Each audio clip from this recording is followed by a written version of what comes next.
Cerita dibuka di tahun 2005 dengan menampilkan seorang pria bernama Letnan Choi Hyung-go tengah duduk menikmati minuman alkoholnya di sebuah kedai milik seorang wanita. Dalam kesendiriannya, Letnan Choi mengingat kembali 15 tahun yang lalu ketika ia hampir saja dapat menangkap pelaku pembunuhan berantai yang telah memperkaos serta membunuh 11 wanita termasuk kekasihnya dalam rentang tahun 1986 hingga 1990. Tetapi hanya 10 korban yang berhasil ditemukan, sementara satu orang wanita yang merupakan kekasih Letnan Choi belum ditemukan hingga hari itu. Saat itu Letnan Choi dan pelaku terlibat perkelahian hebat hingga membuat kedai milik wanita tersebut hancur berantakan. Pelaku juga sempat menyandra pemilik kedai dan menyayat leher wanita tersebut hingga sang wanita kehilangan pita suaranya.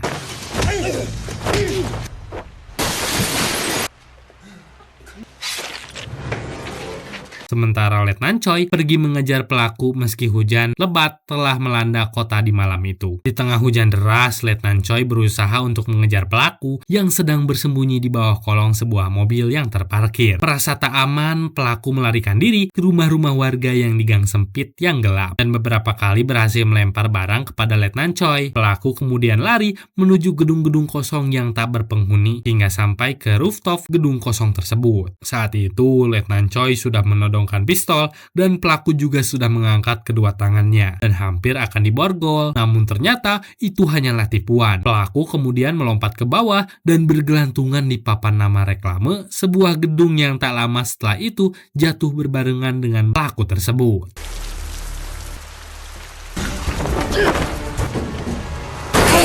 Saat dihampiri oleh Letnan Choi, rupanya pelaku masih hidup dan kemudian melancarkan aksinya dengan menusuk perut Letnan Choi beberapa kali. Pelaku juga menyayat wajah Letnan Choi hingga membekas sambil mengatakan,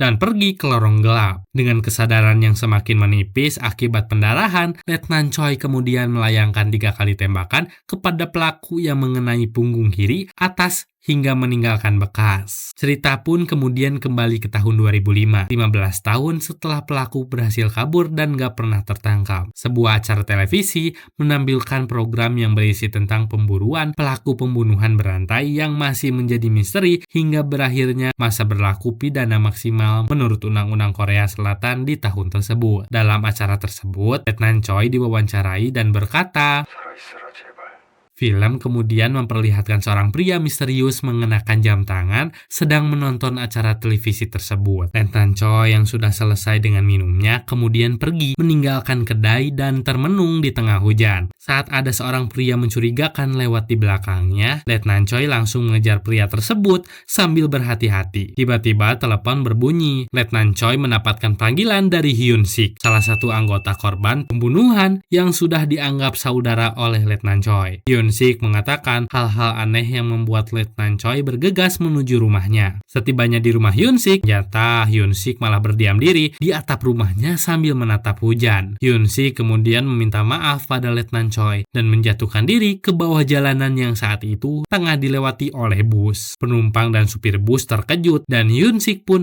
meninggal dunia.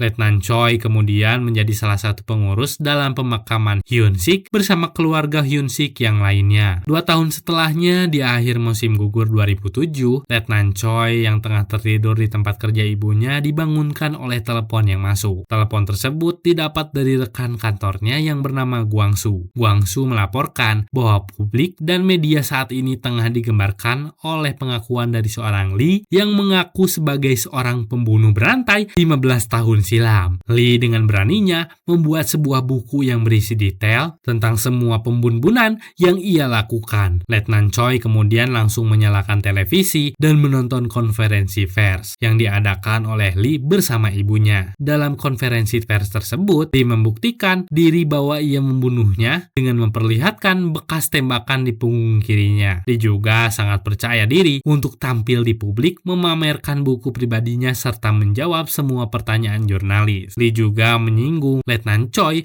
atas luka sayat di wajahnya 15 tahun silam. Sontak hal ini membuat Letnan Choi terkejut. Buku yang diterbitkannya pun menerima pro dan kontra dari masyarakat saat itu. Banyak anak-anak muda yang ingin mengakses buku tersebut dan bahkan menjadi penggemar dari Lee yang memiliki wajah rupawan. Sakit. Lee juga banyak memberikan bantuan uang kepada yayasan guna menarik perhatian publik. Lee seakan-akan terlahir menjadi selebritas dan idola meskipun ia telah melakukan hal keji 15 tahun yang lalu. Saat tengah hujan, Lee juga menarik simpati publik dengan datang ke rumah salah satu keluarga korban yang berprofesi sebagai dokter. Lee meminta maaf, namun ia ditampar oleh dokter tersebut.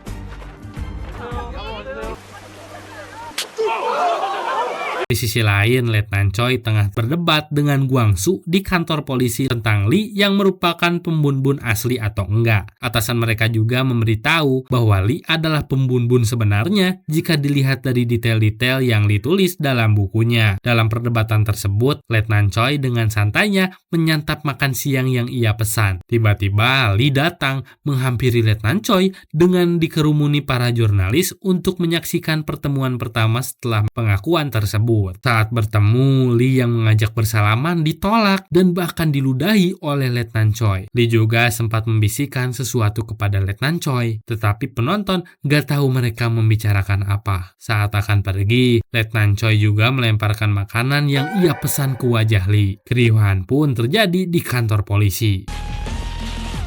빠순이들 관리 잘하네.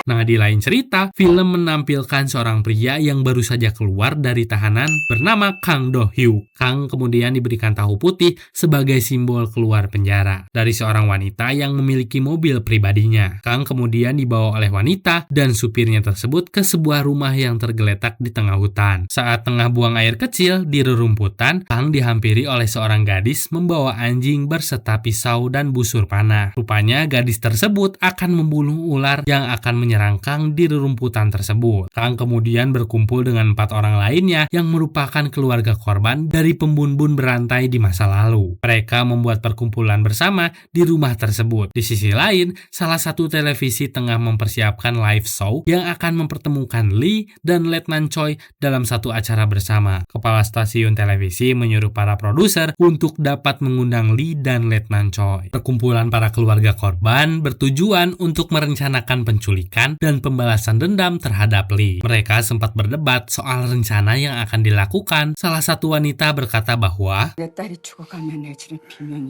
di lain sisi, Letnan Choi ternyata cukup akrab dengan dokter yang merupakan salah satu keluarga korban pembunbunan. Rupanya yang mengobati wajah Letnan Choi adalah dokter tersebut. Hari ini, perilisan buku Lee pun tiba. Lee banyak disambut hangat para penggemarnya, namun tak sedikit pula orang yang melemparkan kebencian pada Lee. Saat sesi tanda tangan berlangsung, Letnan Choi rupanya datang untuk mengatakan kebenciannya pada kesuksesan Lee. Sementara itu, rencana para keluarga korban akan dimulai untuk menculik penjahat tersebut. Rencana dimulai dengan seorang pria tua pencinta ular. Ia berhasil menyusup ke kolam berenang sebuah hotel tempat Lee tinggal. Di sana ia berpura-pura menjadi petugas kebersihan kolam yang tanpa diketahui para bodyguardnya Lee. Ia memasukkan sekumpulan ular ke dalam kolam renang tersebut saat Lee tengah berenang. Lee pun terpatuk salah satu ular di bagian wajah yang kemudian segera dilarikan ke rumah sakit.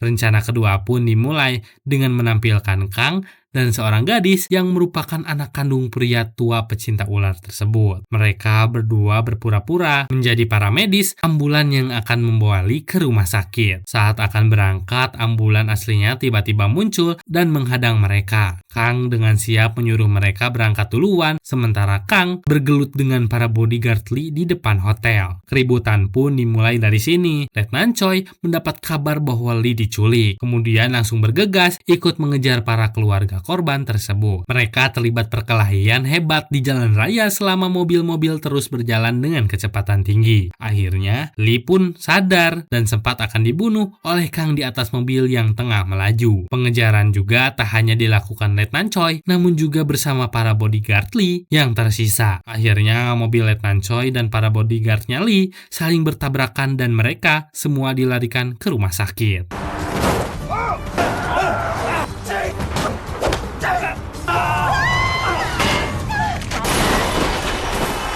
Sesampainya di rumah sakit, salah satu bodyguardnya Lee bercerita bahwa kolam renang tiba-tiba diisi oleh sekumpulan ular. Letnan Choi yang hanya luka ringan kemudian langsung keluar rumah sakit dan para jurnalis penuh mengisi ruangan rumah sakit itu untuk meminta keterangan Letnan Choi soal Lee yang tengah diculik. Sore harinya, Letnan dan Lee dan juga Pak Dokter berbincang di dalam mobil. Tersangka utama dalam penculikan tersebut sudah diketahui publik. Para keluarga korban sekarang menjadi tersangka utama dalam kasus penculikannya Lee. Sang dokter yang sama-sama keluarga korban menyarankan agar ia yang pergi bernegosiasi dengan para keluarga korban yang lainnya. Namun Letnan Choi menolak karena ia memiliki rencana tersendiri. Dengan bantuan Guangsu dan para polisi lainnya, Letnan Choi akhirnya berhasil menemukan tempat persembunyian keluarga para korban yang menculik Lee. Sampai malam hari di rumah tersebut, para keluarga korban tengah menginterogasi Lee yang tengah diikat oleh mereka di atas kursi. Tiba-tiba lampu padam dan Letnan Choi berhasil membawa pergi Lee dari rumah tersebut. Seorang gadis berhasil melayangkan beberapa panahnya namun gagal menghentikan mobil Letnan Choi. Lee pun dibawa ke sebuah kamar motel dan Letnan Choi memberikan sebuah pesan. Jangan buat keributan kalau tak mau mati. Cuaks.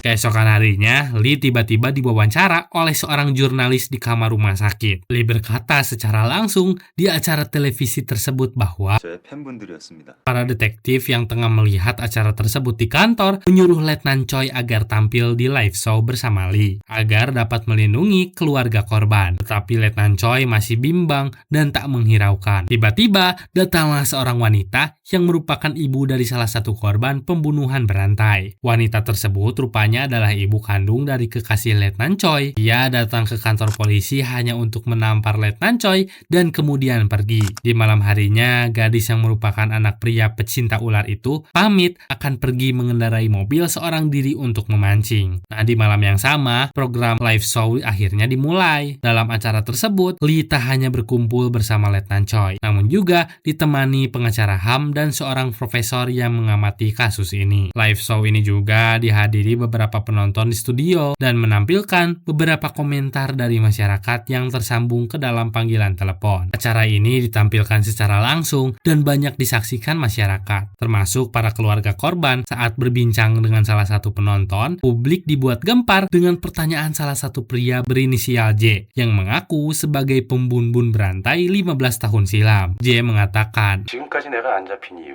seluruh masyarakat, media, bahkan keluarga korban yang menyaksikan acara tersebut semuanya terkejut tak percaya. Letnan Choi kemudian bergegas melacak penelepon berinisial J bersama Guangsu. Setelah Lee keluar dari studio, rupanya gadis anak pria pecinta ular yang katanya akan memancing melayangkan panahnya kepada Lee dari jarak jauh. Lee pun tertusuk di bagian dada sebelah kiri dan gadis tersebut pun langsung tertangkap saat itu juga meskipun sempat berkejar-kejaran dengan bodyguardnya Lee. Letnan Choi yang segera mencari J rupanya terlacak dan menemukan surat yang tertulis, "Kubilang aku akan memotong leher ibumu jika kau menggangguku." Letnan Choi kemudian panik dan segera mencari ibunya. Ternyata ibunya keluar dari kamar Letnan Choi dan berhasil selamat. Saat tengah memeluk ibunya, Letnan Choi melihat seorang pria di seberang rumahnya tengah melambai tangan padanya. Letnan Choi segera berlari ke rumah kosong tersebut dan mendapati sebuah pisau dan perekam video di atas kursi yang ditinggalkan J. Perekam tersebut langsung diputar Letnan Choi. Perekam tersebut menampilkan ibu Letnan Choi yang diselimuti oleh J. Kemudian perekam tersebut juga menampilkan kekasih Letnan Choi yang berkata,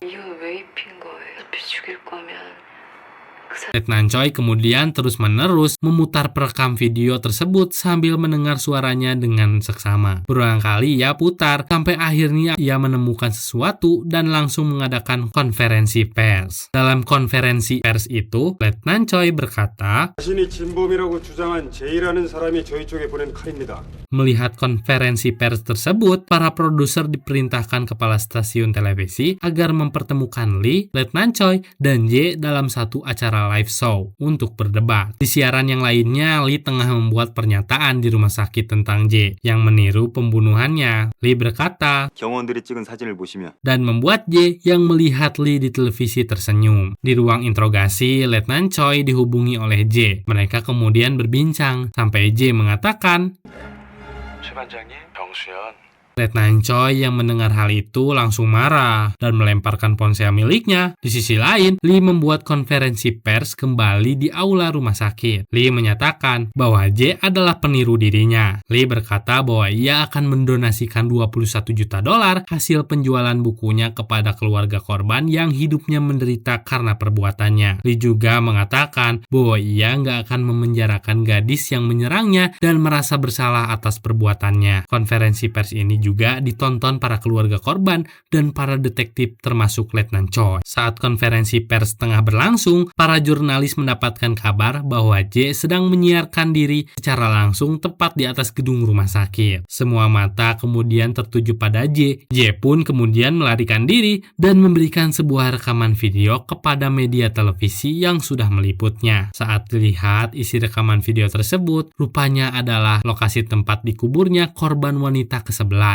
Yang diketahui adalah kekasih Letnan Choi bernama Jung. Keluarga para korban juga kembali membuat rencana untuk membun-bun J saat live show akan berlangsung. Pria pecinta ular mengeluarkan bisa ular agar dapat menjadi suntikan yang mematikan. Supir pribadi dan Kang bersama menyamar menjadi tukang konstruksi. Sementara wanita yang merupakan ibu Jung akan datang ke studio menyaksikan live show secara langsung. Di luar gedung studio, banyak sekali penggemar Lee yang berkumpul memberikan dukungan pada Lee. Debat live show pun berlangsung di malam harinya. Letnan Choi dan Lee sudah ada terlebih dahulu di studio. Sementara J baru datang saat acara tengah berlangsung menggunakan topeng. Saat J datang, semua perhatian tertuju padanya. J kemudian datang ke studio untuk menampilkan dirinya ke publik bahwa ia adalah pembun-bun berantai 15 tahun lalu yang asli. Hal yang pertama kali ditanyakan oleh Letnan Choi kepada J adalah, 살아있냐? 그건 홍수연 씨는 A 씨가 죽였을 수도 있고 J pun memberikan kode kepada produser untuk memutar rekaman yang ia berikan. Isi rekaman tersebut adalah penemuan jasad Jung yang terkubur di bukit tengah hutan. Letnan Choi yang marah langsung berkata dan bersikap kasar pada J. Acara kemudian terjeda. Para penggemar Lee di luar studio kemudian terpecah kubu untuk membela Lee. Saat acara tertunda, Letnan Choi pergi membersihkan diri di toilet dan J berkata, 병수연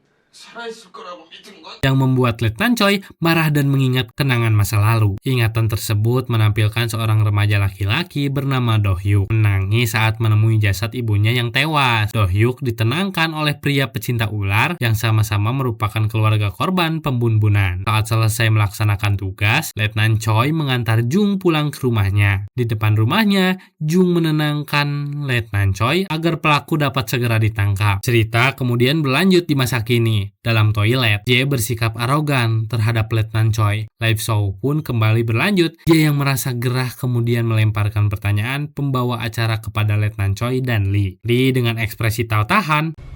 아닙니다. Seketika publik menjadi heboh, termasuk para penonton dan keluarga korban di studio. Pembawa acara kemudian bertanya, 이렇게 범인만 알 수 있는 그 책을 쓴 것은 그 책은 제가 썼어요. Publik kembali terkejut untuk yang kedua kalinya. Letnan Choi kemudian menjelaskan bahwa Lee adalah Hyun Sik, anak dari korban pembun-bunan pertama yang dilakukan J. Hyun Sik diketahui bunuh diri dengan melompat dari atap rumahnya dan mengenai bus. Namun Letnan Choi berhasil menyelamatkan Hyun Sik dengan membawanya ke dokter yang merupakan keluarga salah satu korban pembun-bunan. Wajah Hyun Sik hancur total saat itu sehingga membutuhkan operasi rekonstruksi. Dan Lee yang sekarang adalah hasil rekonstruksi yang dilakukan dokter tersebut. Itu adalah saran Letnan Choi yang sudah dianggap sebagai saudara sendiri oleh Hyun Sik, dan Hyun Sik sendiri pun menyetujuinya. Pembawa acara kemudian berkata, 님이 다 이런 일을 꾸몄다는 거군요. 항상 매스컴에 노출되고 싶어하는 J yang merasa tertipu dengan perbuatan mereka semua akhirnya berhasil memakan umpan yang dilemparkan Letnan Choi. Letnan Choi kemudian menyerahkan rekaman video yang ditinggalkan J untuk menunjukkan bukti kepada publik termasuk J. Dalam rekaman tersebut, Letnan Choi menyorot rekaman suara tentang adanya penghitungan suara pemilihan presiden ke-14 tanggal 19 Desember 1992 dan hari ini adalah tanggal 18 Desember 2007 di mana masih terdapat 14 menit sebelum undang-undang pembatasan pidana dapat dilaksanakan. Letnan Choi dengan emosinya kemudian menodongkan pistol kepada J yang terlihat ketakutan. Namun J kemudian berlutut dan berkata sesuai dengan ucapan Jung saat itu, yakni 이유가 있어요. Letnan Choi yang marah kemudian memukul kepala J dan melepaskan tembakan. Namun tembakan tersebut melesat dan malah mengenai lampu studio. Studio pun seketika menjadi gelap gulita. Dalam keadaan gelap tersebut, J kemudian berhasil melarikan diri. J sempat menyandera Ibu Jung dan bahkan melukai Lee di dalam lift. J juga sempat dihadang petugas keamanan yang lain. Namun gagal, bahkan Kang dan supir pribadi Ibu Jung yang menyamar sebagai tukang konstruksi di depan studio juga gagal menghalang J untuk pergi. J kemudian berhasil melarikan diri menggunakan sepeda motor salah satu kurir yang ada di depan studio. Letnan Choi yang berhasil mengejar J seorang diri menggunakan mobil, pada akhirnya malah tertabrak oleh truk yang tengah melintas. Mobilnya terbalik, namun Letnan Choi mampu bangkit dan mengejar kembali J menggunakan truk tersebut. Kejar mengejar terus berlanjut hingga Letnan Choi mampu menabrak sepeda motor J hingga terjatuh. Namun nahas, J berhasil menyelamatkan diri dan mampu naik ke atas truk yang dikendarai oleh Letnan Choi. Letnan Choi kemudian terjatuh dan truk diambil alih oleh J. Dalam kecepatan tinggi, rupanya Letnan Choi mampu menggenggam bagian bawah truk dan berhasil naik ke bagian atas truk pengangkut air tersebut. J yang menyadari hal tersebut tak melihat ada mobil yang sudah menghadangnya. Rupanya mobil tersebut dikendarai oleh Lee. Dengan menekan rem secara tiba-tiba, J kemudian membanting setir dengan menumpahkan seluruh air di dalam truk. J dan Letnan Choi kemudian terlibat dalam perkelahian hingga polisi dan jurnalis tiba di lokasi. J kemudian langsung diamankan oleh para polisi dari genggaman Letnan Choi. Lee kemudian berniat untuk menusuk J namun berhasil ditahan. Ibu Jung yang tiba di lokasi juga ingin menyuntikkan bisa ular yang dibawanya untuk membunuh J, namun berhasil dihentikan Letnan Choi. J dengan ekspresi tak berdosanya tersenyum kepada Letnan Choi. Tanpa sadar, rupanya Letnan Choi telah menyuntikkan bisa ular tersebut tepat di dada J. Cuaks! J pun akhirnya tewas seketika di lokasi. Film pun kemudian menyoroti sebuah jam tangan yang digunakan J. Jam tangan tersebut rupanya adalah milik Letnan Choi yang diberikan Jung sebagai hadiah Natal. Sebelum Jung diculik, mereka sempat bertemu di sebuah restoran untuk makan malam. Jung berniat untuk menikah dengan Letnan Choi. Alah boy. Namun Letnan Choi menolak sebab Ibu Jung yang gak merestui mereka akibat pekerjaan Letnan Choi. Jung yang merasa sedih akibat penolakan tersebut kemudian pergi tanpa ditemani kekasihnya. Di film digambarkan Jung menggunakan mantel putih, artinya saat itu adalah hari terakhir di mana Letnan Choi bertemu dengan Jung sebelum diculik dan dibun-bun. 5 tahun berlalu. Di awal musim dingin 2012, Letnan Choi yang ditahan selama 5 tahun akibat membunuh J akhirnya keluar dari penjara. Saat keluar, ia disambut oleh beberapa keluarga korban termasuk Ibu Jung. Ibu Jung kemudian memberikan jam tangan kepada Letnan Choi. Di belakang jam tangan tersebut juga tertulis bahwa jam ini milik Choi Hyung-gu, suami Jung Soo-yeon. Cerita kemudian berakhir dengan menampilkan keluarga para korban yang sedang tersenyum. Dan film pun berakhir. Pada akhirnya film ini bukan hanya berbicara tentang siapa pembunuhnya ya, namun tentang kebenaran yang dapat dimanipulasi, keadilan yang dapat dibeli oleh popularitas, serta luka yang gak akan pernah sembuh oleh waktu. Film ini nih menampar kita nih dengan satu pertanyaan sederhana. Apakah pengakuan selalu berarti kejujuran? Atau justru kebohongan yang dikemas dengan meyakinkan? Serupa dengan kata Friedrich Nietzsche bahwa kebenaran jarang sekali murni dan hampir nggak pernah sederhana. Ketika hukum gagal menegakkan keadilan, emosi manusialah yang mengambil alih. Amarah, dendam, dan rasa bersalah pada akhirnya yang mampu menghancurkan segalanya. Nah, kalau kamu suka film yang bikin mikir, penuh twist gitu, dan konflik moral, maka Confession of Murder adalah tontonan wajib kalian. Jangan lupa untuk like, komen, dan subscribe kalau kamu suka dengan ulasan kami. Sampai jumpa di pembahasan film selanjutnya. See you next time and goodbye!